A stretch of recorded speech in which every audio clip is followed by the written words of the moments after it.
Let's start by gathering all the necessary materials to make our plaster mold. First, you're going to need a kitchen sink drain. You want a roll of stucco tape, a block of modeling clay, various sculpting tools for clay, Vaseline or petroleum jelly, mineral spirits, #1 molding plaster by USG or plaster of Paris, mixing containers, hot melt glue gun, glue sticks, and a couple of melamine strips to make your formwork.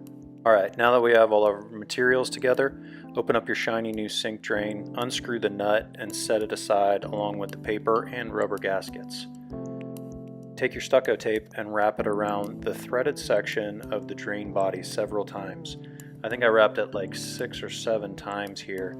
The idea is that you want to oversize it slightly so at the end you'll just have a wee bit of wiggle room for your drain in the cavity that's created.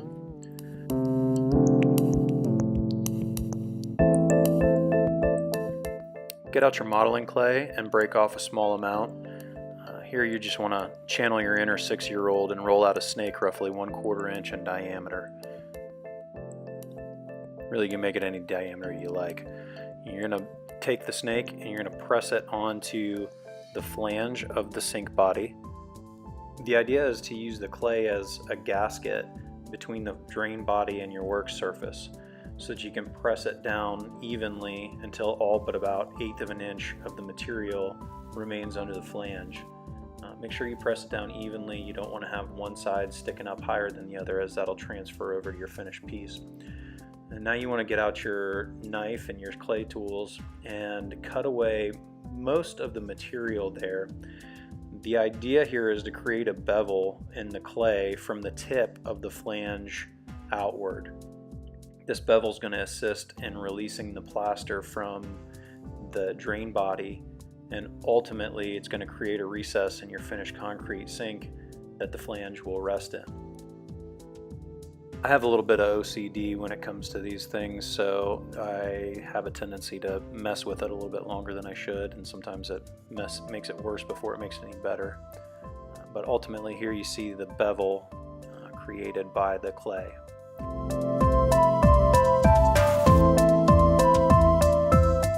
Once you're satisfied with your bevel, get your glue gun heated up and glue the melamine strips down in a pinwheel fashion.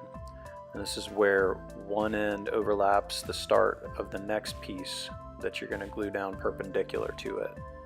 You'll see what I mean here in just a second.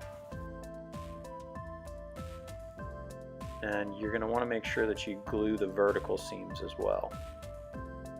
Basically what we're doing here is we're creating a little box that we're going to pour the plaster into, and if you have your vertical seams glued up, then the plaster can't run out of those vertical seams. Pretty easy. Now for the petroleum jelly, I like to cut that with mineral spirits until it's the consistency of some runny snot. I know that's not a very good descriptor there, but that's about the best that I've been able to come up with. Rub that concoction on the drain body and on the melamine strips and the work surface so that this will help the plaster to release really easily. Alright, now it's time to mix some plaster. I like to start with cold water for my plaster. This gives me a little bit more working time, and being that I live in Florida and I work in a shop that's hotter than 7 hells, I'll take all the extra working time that I can get before the plaster starts to set up on me. The instructions for this particular type of plaster call for 7 parts water to 10 parts plaster. I like to stick to the rules for most part on these things so that everything goes smoothly and I know what to expect. You can weigh out your ingredients beforehand until you reach a level of familiarity with it. Here I just add it slowly to the cool water, letting it mound up in the middle. It's going to create a little island in the middle of the water. You want to let this sit for 3 to 5 minutes. I think they call this slaking the plaster. The dry plaster is going to slowly sink into the water. It's going to wet out evenly, and that's going to help to minimize clumps while you mix it and pour. If you don't wait the 3 to 5 minutes, you're going to have a really hard time getting the plaster to mix up without clumps. Also, if you add more dry plaster into this mix after you start mixing, like you're about to see me do, you're also going to find that you'll get some clumps. I don't typically do this, but I saw that this was going to be a little bit runny in 2 weeks, so I just added a little bit more, and you'll actually see some clumps pour out of there. So to avoid that, don't add dry plaster to the water after you've started mixing. And then just pour it in and level it out. Pour it all the way around the drain flange. I stopped just shy of the tape because I only want about 3/4 of an inch of material. I only want about a 3/4 inch thick plug because that's about how thick that I cast my sinks. That's it. Level it out, shake it down, and later on that day you can release the mold, and you'll see if you've done a good job with your snot mixture of the Vaseline and mineral spirits, it'll slide right off of there. Okay, and then once you release that, you've got this nice plaster part, and it reads every detail in the tape that you put on there, and if there's any imperfections in the flange at all or your clay, this is a really good opportunity to use your clay tools to just smooth all that stuff out and even it out. You can use some sandpaper. I like the clay tools, and I actually like to round over this little flange or the bevel that we created rather, in order to make it a little bit just a little bit more concave. And once you're happy with that, you can take your Vaseline and mineral spirits and rub that on the inside of your plaster and really let that sink in. Coat it really well. Then you're going to get some silicone, and on the flange side of your plaster part, put a little bead around the outside and then press that down onto your work surface. For pouring the rubber, we needed another set of materials here, so we're going to get our plaster drain mold that we just got done making. Vitaflex 40 urethane rubber from Smooth On, mixing stick, and some mixing containers. You'll notice a change of scenery. I wanted to make sure that I was using the Vitaflex in the recommended 73 degrees, so since my shop's currently about 85 to 90 degrees, I decided to move this operation to the house, where my AC is set appropriately. You're going to start by thoroughly rubbing your snot mixture into the plaster mold. And I know that we already talked about doing this before. I like to do it several times before I actually cast rubber. Let that sit for a few minutes, and then with a clean rag, wipe out the excess.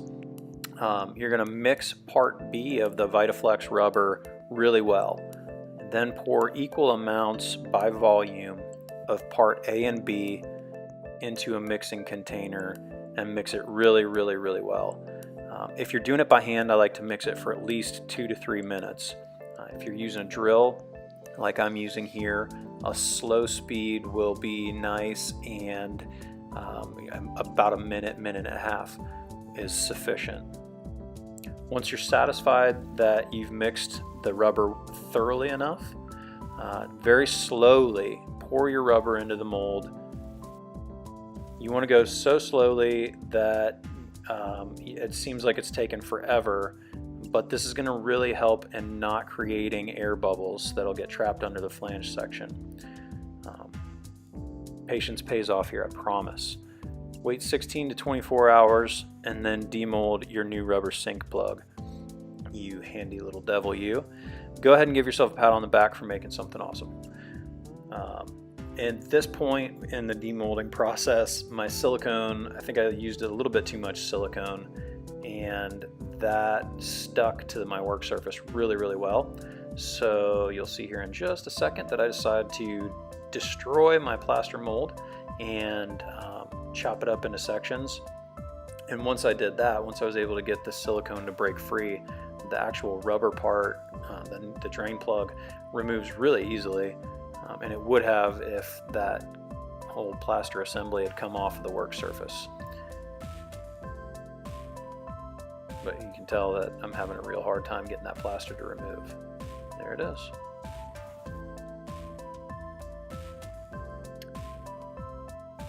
So when I pulled that out, I cleaned it up a little bit, and I noticed that there was just a little teeny bit of the rubber that had seeped underneath the plaster. So I got out my box knife and I just trimmed that a little bit. You can see it's a very, very thin amount, but that's it. That's your sink plug, and any imperfections that are in the rubber at this point, when you go to silicone that down onto your sink knockout, then you can use some sculpting tools to fix the imperfections there. Here you can see demolding the rubber plug after it's been cast into a concrete sink. This plug was made for this project, and you can see that the drain fits in there really snug. It's a great fit. And finally, we have the finished concrete piece with the integral sink, and although you can't see the drain in it, I can assure you that it fit really well and it looks fantastic.